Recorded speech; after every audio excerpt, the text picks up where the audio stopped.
અંધકારને દોષ શું દઈએ, દીવો પ્રગટાવવાનો સંકલ્પ લઈએ, નિરાશાના વાદળો વચ્ચે આશાનું એક નવું આકાશ જોઈએ. ગુજરાતની ધરતી પર જન્મે છે રોજ નવી કહાની. એવી જ પ્રેરણાદાયી વાતો લઈને આવ્યા છે અમે.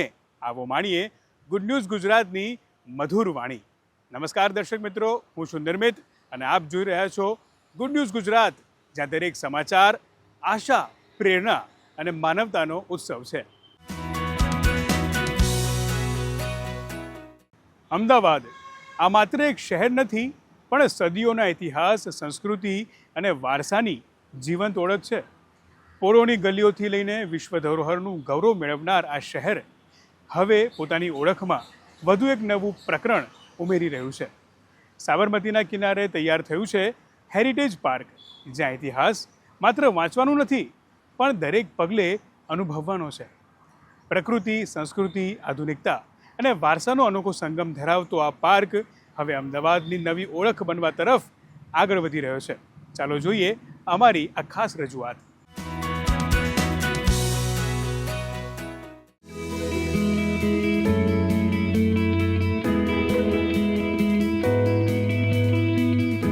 સાબરમતી નદીના પૂર્વ રિવરફ્રન્ટ પર અંદાજે 20,000 ચોરસ મીટરમાં વિકસાવવામાં આવેલો હેરિટેજ પાર્ક માત્ર એક ગાર્ડન નથી, આ છે અમદાવાદની હજારો વર્ષની સાંસ્કૃતિક સફરને જીવંત બનાવતું ખુલ્લું મ્યુઝિયમ, જ્યાં શહેરના ઇતિહાસને આધુનિક પ્રસ્તુતિ સાથે દરેક માટે સરળ અને રસપ્રદ બનાવવામાં આવ્યો છે.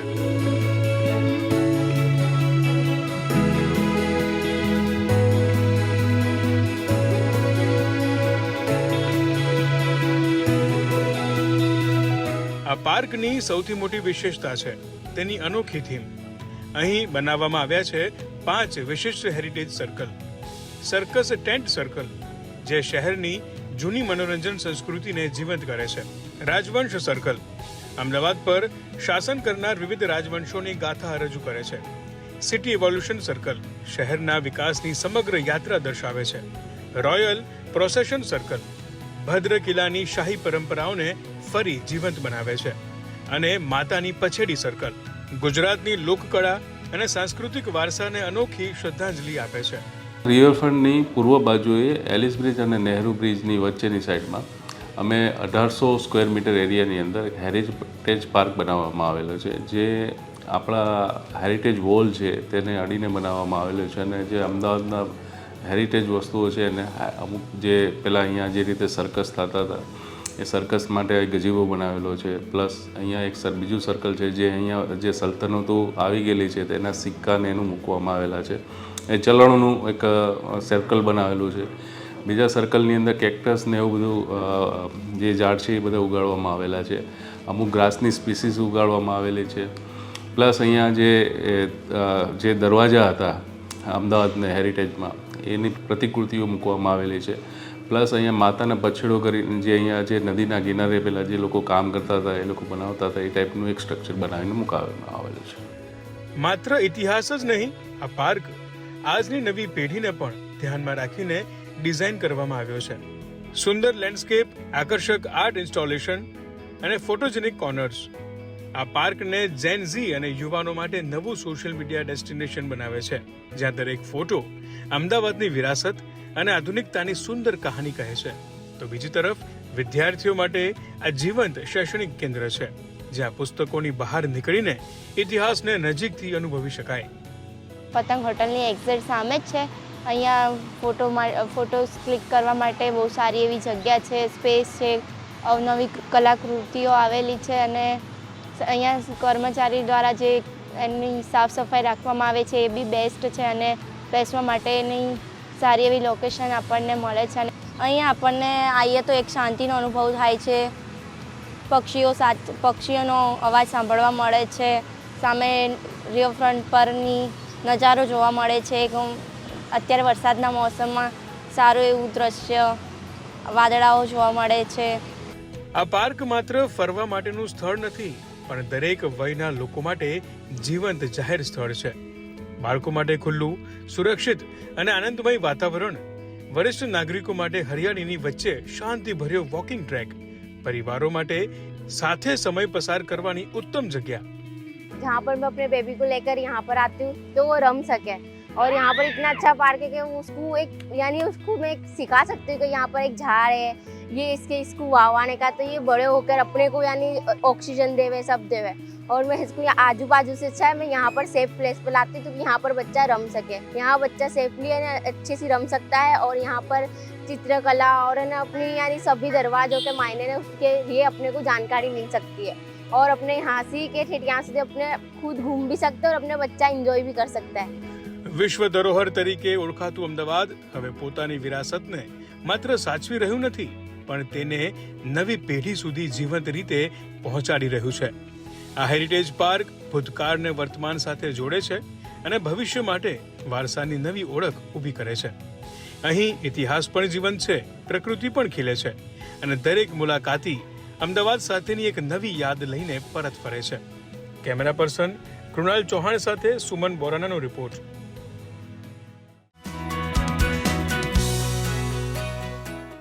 જીવન બચાવતી લીવર ટ્રાન્સપ્લાન્ટ સર્જરી હવે માત્ર દર્દી માટે જ નહીં પરંતુ લીવર ડોનર માટે પણ વધુ સુરક્ષિત અને સરળ બની રહી છે। અમદાવાદના institute of kidney diseases and research centre એટલે કે IKDRCએ સરકારી હોસ્પિટલમાં પ્રથમ વખત hybrid robotic liver donor surgery સફળતાપૂર્વક કરીને આરોગ્ય ક્ષેત્રમાં એક નવી સિદ્ધિ મેળવી છે। અત્યાધુનિક રોબોટિક ટેકનોલોજીના ઉપયોગથી હવે ડોનરને ઓછો દુખાવો, નાનો ચીરો, ઝડપથી સાજા થવાનો લાભ અને વધુ સુરક્ષિત સર્જરી મળી રહી છે।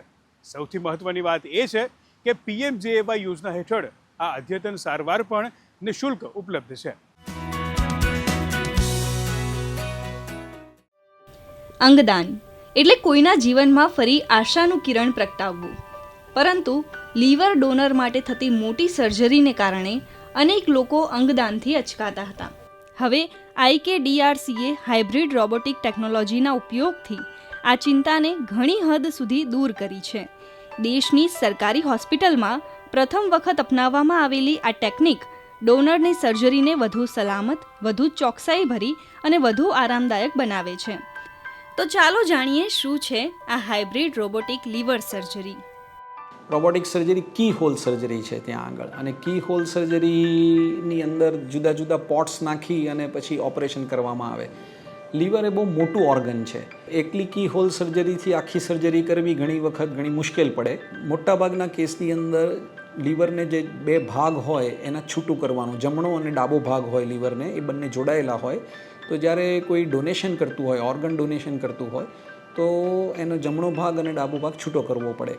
તો એ સમયે રોબોટની મદદથી મોટાભાગની વસ્તુ છૂટી થઈ જાય, પણ જ્યારે છેલ્લે ડિલિવરી કરવાની હોય એટલે કે એ જે છૂટો પડેલો ભાગ પ્રત્યારોપણ કરવા માટે કાઢવાનો હોય તો એ સમયે એક નાનો ઇન્સિઝન મૂકી અને પછી એને પ્રોક્યોર કરી અને ત્યાર પછી એને બહાર કાઢે તો એ સેફેસ્ટ પ્રોસિજર છે। મારા પિતાશ્રી ઘણા ટાઈમથી લીવર સિરોસિસથી પીડિત હતા, પછી લાસ્ટ સ્ટેજ લીવર HCC થયું હતું, તો એ રોબોટિક સર્જરી અમે ચોઇસ કરી હતી સાહેબના કહેવા પ્રમાણે। એ સર્જરી અમારી એકદમ સંપૂર્ણ રીતે સક્સેસ રહી છે અને રોબોટિક સર્જરી એક એવી સર્જરી છે જેનાથી જે ડોનર હોય છે એને જલ્દી રિકવરી મળતી હોય છે અને આના કારણથી ડોનરનો ટોટલ રિસ્ક રેશિયો પણ બહુ ઓછો થઈ જાય છે। મેન્યુઅલ કરતાં આમાં મેઇન શું છે કે મેન્યુઅલીમાં તમને ઇન્સેશન લાઇન વધી જાય છે અને ડોનર તો એકદમ સ્વસ્થ હોય છે અને ડોનર તો કોઈ પણ ડોનર હોય તો એને તો એ જ અંદરથી પ્રેરણા હોય કે જેટલું બને એટલું ઓછું ઇન્સેશન લાઇન આવે। તો રોબોટિકથી સારું મને નથી લાગતું કે અત્યારના યુગમાં આટલું જે ટેકનોલોજી વધીને આટલી આગળ પડતી છે તો આપણે રોબોટિક જ પ્રાયોરિટી આપવી જોઈએ। ડોનરની પણ સેફટી માટે ટર્મિનલ પાર્ટની અંદર ઓપન કરી લેવાથી એ પાર્ટ તમારી નજર સમક્ષ જ હોય કે જેથી કરીને કોમ્પ્લિકેશન થવાની સંભાવનાઓ ઘણી બધી ઘટી જાય। આ ઉપરાંત ઓપન સર્જરીનો ફાયદો તો થઈ ગયો કે આપણે લઈ લીધું, પણ જે ઓપન સર્જરીમાં જે રિટ્રેક્શન કરવું પડે, ધારો કે આખી સર્જરી પહેલેથી છેલ્લે સુધી ઓપન કરીએ એમાં જે રિટ્રેક્શન કરવું પડે તો આમાં રિટ્રેક્શન કરવાની જરૂર ન પડે, કારણ કે ખાલી ટર્મિનલ પાર્ટની અંદર આપણે ખોલીએ છીએ, જેથી કરીને ડોનરને દુઃખ અને દર્દ નથી થતું અથવા બહુ ઓછું થાય છે અને ઓપરેશન પછીની રિકવરી ઝડપથી થઈ જાય છે। આપણે આ પ્રયોગ હમણાં જ ચાલુ કર્યો છે. અત્યાર સુધીમાં રિસન્ટલી એટલે કે 1 મહિનામાં આપણે 3 પેશન્ટ કર્યા. એના પહેલાં પણ આપણે 4 પેશન્ટની અંદર આ વસ્તુ કરેલી અને તમામ ડોનર સ્વસ્થ છે. તમામ ડોનરની રિકવરી પણ ખૂબ ઝડપથી થઈ ગઈ છે. આની અંદર કોઈ પણ પ્રકારનું સર્જિકલ કોમ્પ્લિકેશન ડોનરની અંદર થવું નહીં એ એક બહુ મોટી વસ્તુ છે લીવર ટ્રાન્સપ્લાન્ટની અંદર. ત્યાં આગળ જ્યાં બહાર તમે ક્યાંય પ્રાઇવેટમાં જાઓ તો તમને 25 થી 50 લાખ રૂપિયાની અંદર આ વસ્તુ સર્જરી થાય છે. એ જ વસ્તુ સરકારના આ PMJના લાભથી IKDRCમાં અમારું આ તમામ ખર્ચ વિનામૂલ્ય અમને સર્જરી કરી આપી છે. અદ્યતન ટેકનોલોજી, નિષ્ણાંત ડોક્ટર્સ અને સરકારની આરોગ્ય યોજનાઓ આ ત્રણેયના સમન્વયથી ગુજરાતનું સરકારી આરોગ્ય તંત્ર નવી ઊંચાઈઓ સર કરી રહ્યું છે. IKDRCની hybrid robotic liver donor surgery માત્ર એક નવી મેડિકલ સિદ્ધિ નથી, પરંતુ તે સુરક્ષિત અંગદાનને પ્રોત્સાહન આપવાની સાથે સામાન્ય નાગરિકને વિશ્વસ્તરીય સારવાર સરકારી હોસ્પિટલમાં જ ઉપલબ્ધ કરાવવાનો વિશ્વાસ પણ મજબૂત કરે છે. ગુડ ન્યૂઝ ગુજરાત માટે કૃણાલ ચૌહાણ સાથે સુમન બોરાનાનો રિપોર્ટ. એક સારો શિક્ષક માત્ર પુસ્તકોનું જ્ઞાન જ નથી આપતો, પરંતુ જીવનમાં આગળ વધવાની પ્રેરણા પણ આપે છે. કચ્છના માધાપરમાં એક એવા શિક્ષક છે જેમણે પોતાના સમર્પણ અને માર્ગદર્શનથી 400થી પણ વધુ વિદ્યાર્થીઓને રમતગમતમાં રાષ્ટ્રીય કક્ષા સુધી પહોંચાડ્યા છે. રાજ્યના શ્રેષ્ઠ શિક્ષક તરીકે સન્માનિત આ શિક્ષકની કહાણી ખરેખર પ્રેરણાદાયી છે. તો રજૂ કરીએ તેમની કામગીરી પર આધારિત આ ખાસ અહેવાલ. शिक्षक कभी साधारण नहीं होता, प्रलय और निर्माण उसकी गोद में पलते हैं. આ કહેવતને ભુજ તાલુકાના માધાપર ગામની MSV હાઈસ્કૂલના વ્યાયામ શિક્ષક ડૉક્ટર દિનેશ ડાકીએ સાચા અર્થમાં જીવંત કરી બતાવી છે. છેલ્લા 22 વર્ષથી તેઓ માત્ર પાઠ્યપુસ્તકનું જ્ઞાન જ નથી આપી રહ્યા, પરંતુ રમતગમતના માધ્યમથી વિદ્યાર્થીઓના વ્યક્તિત્વ અને ભવિષ્યનું ઘડતર પણ કરી રહ્યા છે. અથાગ મહેનતના પરિણામે ગામડાના 400થી વધુ વિદ્યાર્થીઓએ રાજ્ય અને રાષ્ટ્રીય કક્ષાએ પોતાની પ્રતિભાનો પરચો આપ્યો છે. શાળાની અંદર 2004થી હું એઝ એ વ્યાયામ શિક્ષક તરીકે કામ કરું છું. અમારી શાળાની અંદર દરરોજ સવારના 5:30 થી 7 અને સાંજના 5 થી 7 સ્પોર્ટ્સના સેશન રહે છે. જે વિદ્યાર્થીમાં જે ગેમનું ટેલેન્ટ છે એને આઈડેન્ટિફાઈ કરી અને એ ગેમની અંદર એને નિયમિત કોચિંગ આપી અને તાલુકા કક્ષા, જિલ્લા કક્ષા અને રાજ્ય કક્ષાએ વિજેતા થઈ અને રાષ્ટ્રીય કક્ષા સુધી પણ ભાગ લે છે. અત્યાર સુધીમાં અંદાજિત 401 જેવા ખેલાડીઓ છે એ નેશનલ કક્ષાએ ભાગ લઈ ચૂક્યા છે. દર વર્ષે જિલ્લા કક્ષાએથી 400 થી 450 અને રાજ્ય કક્ષાએ 200 થી 250 એવરેજ ખેલાડીઓ છે એ અમારી શાળાના ભાગ લે છે. સરકારશ્રી દ્વારા આયોજિત ખેલ મહાકુંભની અંદર અત્યાર સુધીમાં અમારી શાળાના બાળકો વિજેતા થઈ અને અંદાજિત 50 લાખ જેટલું ઇનામ બાળકોએ પોતે પ્રાપ્ત કરેલું છે. વેઇટલિફ્ટિંગ, હોકી, રસાખેંચ, સાયકલિંગ, કુસ્તી, બાસ્કેટબોલ, વુશુ જેવી અનેક ગેમોની અંદર અમારી શાળાના બાળકો છે એ ગુજરાતની અંદર વિજેતા થઈ અને રાષ્ટ્રીય કક્ષાએ પણ ભાગ લઈ અને વિજેતા થયેલા છે. ડૉક્ટર દિનેશ ડાકી માટે રમત માત્ર સ્પર્ધા નથી, પરંતુ જીવન ઘડવાનો માર્ગ છે. તેમના માર્ગદર્શન હેઠળ અનેક વિદ્યાર્થીઓએ ખેલ મહાકુંભ અને અન્ય સ્પર્ધાઓમાં નોંધપાત્ર સફળતા મેળવી છે. હું વેઇટલિફ્ટિંગ, પાવરલિફ્ટિંગ અને ટગ ઓફ વોરમાં નેશનલ રમેલો છું. 2014થી 2018 વચ્ચે હું ડાકી સાહેબના સંપર્કમાં આવ્યો. તે દરમિયાન સાહેબે મને સ્પોર્ટ્સ માટે મોટિવેટ કર્યા અને સમજાવ્યું કે તમે કેવી રીતે સ્પોર્ટ્સમાં આગળ જઈ શકો છો અને સ્પોર્ટ્સનું શું આગળ મહત્ત્વ છે. એ વિશે ડાકી સાહેબે 2014થી 2018 વચ્ચે મને એ વિશે નોલેજ આપ્યું. સાહેબ પોતે સવારના 5 વાગે અમારા જોડે આવીને અહીંયા ગ્રાઉન્ડ ઉપર પ્રેક્ટિસ કરતા, સાંજે પણ આવીને અમારા જોડે પ્રેક્ટિસ કરતા. તેથી અમે છોકરાઓને બી મોટિવેશન આવતું કે સર બી અમારા જોડે પ્રેક્ટિસ કરતા હોય છે. રમતગમતની સાથે તેઓ વિદ્યાર્થીઓમાં શિસ્ત, આત્મવિશ્વાસ અને દેશપ્રેમના સંસ્કાર પણ વિકસાવે છે. નેવલ NCC અને આર્મી NCC જેવી તાલીમ દ્વારા તેઓ યુવાનોને જવાબદાર નાગરિક બનવા માટે પણ પ્રેરિત કરી રહ્યા છે. અમારી શાળામાં છે ને કે અલગ અલગ ખેલાડીઓ રમે છે, અલગ અલગ સ્પોર્ટ્સ છે, રસાકેચ છે, હોકી છે, વોલીબોલ છે, ફૂટબોલ છે, બાસ્કેટબોલ છે. ખેલ મહાકુંભનું પણ અમારી સ્કૂલમાં આયોજન થાય છે.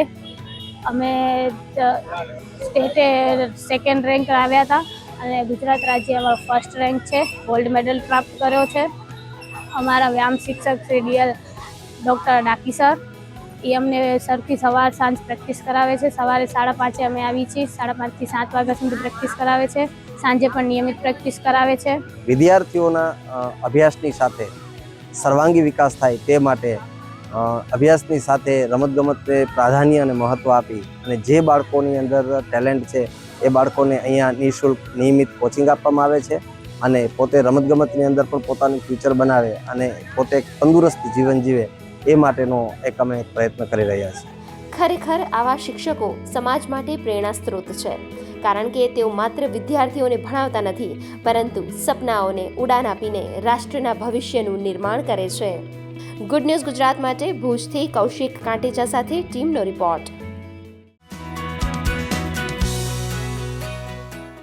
શું પાણીની એક ધાર આખા ગામનું ભવિષ્ય બદલી શકે?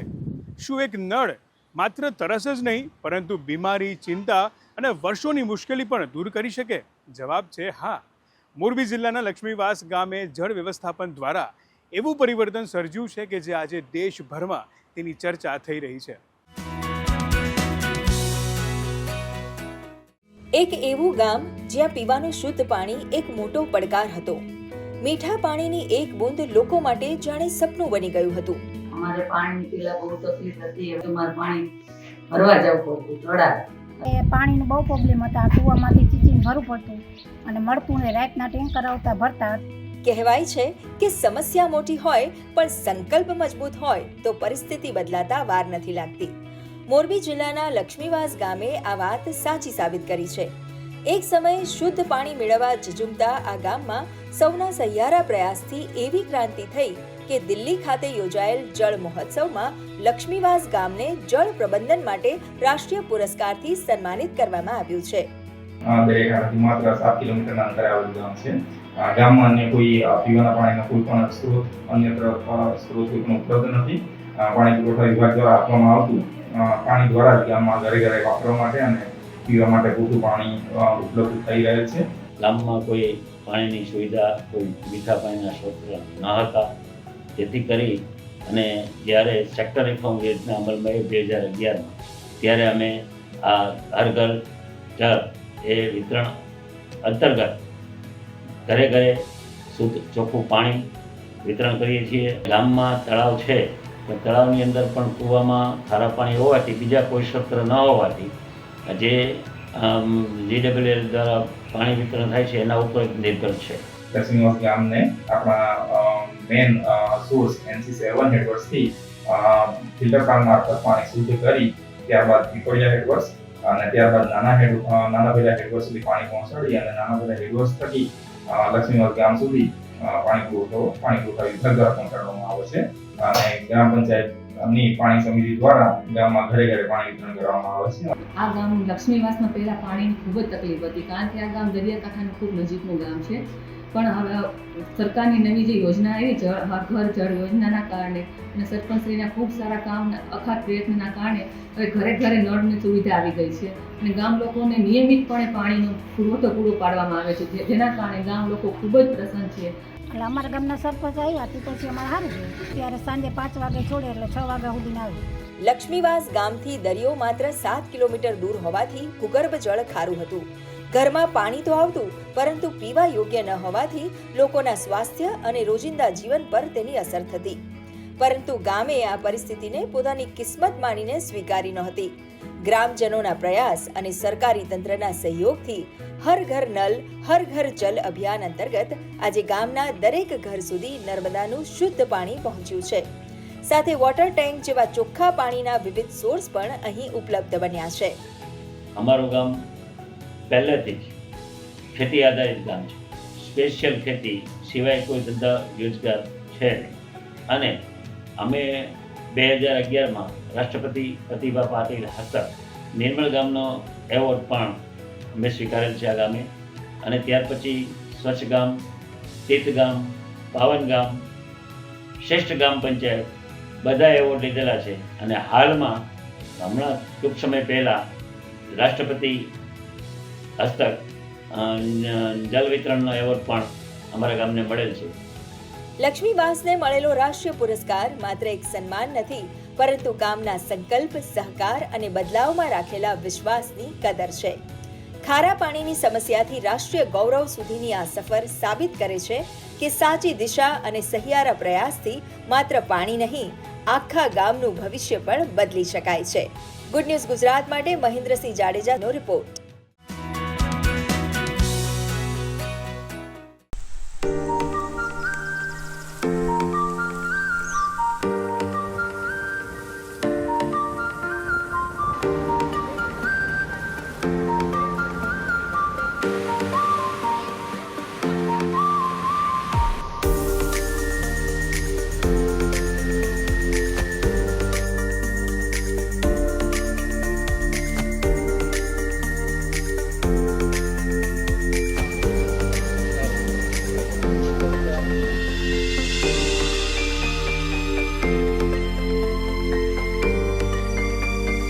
બાળકો સાથે આવેલા છે. ખૂબ સુંદરતા લાગતું છે કે ડાંગ એવું લાગે કે કોઈ સ્વર્ગમાં બધા લોકો રહેતા છે એવું લાગે છે અમને. આજે અમે ખુશ નસીબ છે કે અમે અહીંયા રહેતા છે લોકલ. અમને આટલું બધું કુદરતી જોવા મળે છે. લોકો દૂર દૂરથી પ્રવાસીઓ અમારા ડાંગ જિલ્લાની વિઝિટ કરવા આવે છે. વિઝિટ કરીને ખૂબ આનંદ માણે છે.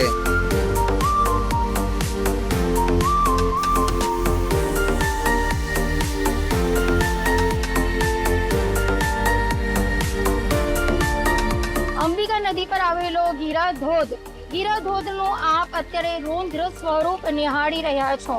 ડાંગ જિલ્લામાં આવતા પ્રવાસીઓ મોટા ભાગે આ ગીરા ધોધના પ્રવાસ માટે આવતા હોય છે અને અહીંની મુલાકાત લેતા હોય છે. ડાંગ જિલ્લામાં આવેલા પ્રવાસીઓ માટે અત્યારે ગીરા ધોધને નજીકથી જોવા માટેનો પ્રતિબંધ કરવામાં આવ્યો છે.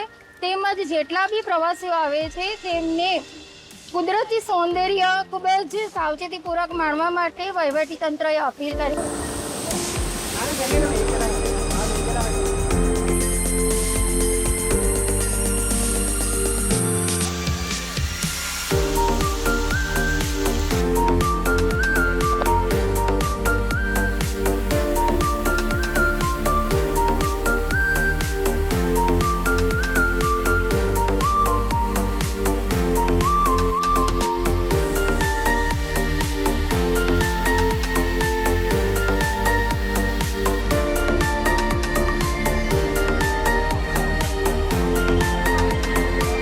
અમે સુરતથી આવ્યા છીએ, સવારે આવ્યા હતા. અહીંયા મજા આવે છે, ફ્રેશ માહોલ છે અહીંયા. તો અમે 2 કલાક નાહ્યા છીએ, માઇન્ડ ફ્રેશ થઈ ગયું છે, એકદમ આમ ચિલ્ડ લાગે છે. ડાંગ જિલ્લા પ્રશાસન દ્વારા કોઈ અનિચ્છનીય ઘટના ન બને તેના માટે ખાસ કરીને પોલીસ પ્રશાસન દ્વારા હોમગાર્ડ તૈનાત કરવામાં આવ્યા છે. જ્યાં પણ ધોધ પડે છે એવી જગ્યાઓ ઉપર ખાસ તકેદારીના ભાગરૂપે હોમગાર્ડ અને પોલીસ મૂકવામાં આવ્યા છે.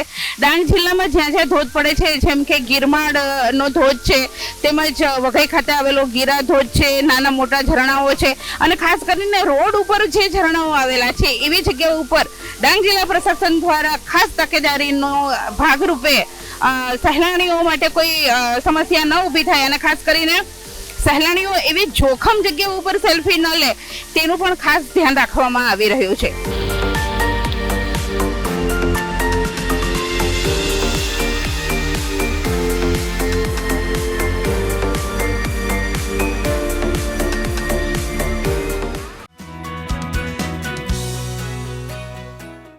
મિત્રો, દુનિયાને બદલવા માટે મોટા મંચની જરૂર નથી, એક સારા હૃદયની જરૂર છે. તો ફરી મળીશું આવી જ નવી પ્રેરણાદાયી વાતો સાથે. ત્યાં સુધી રજા આપશો. નમસ્કાર.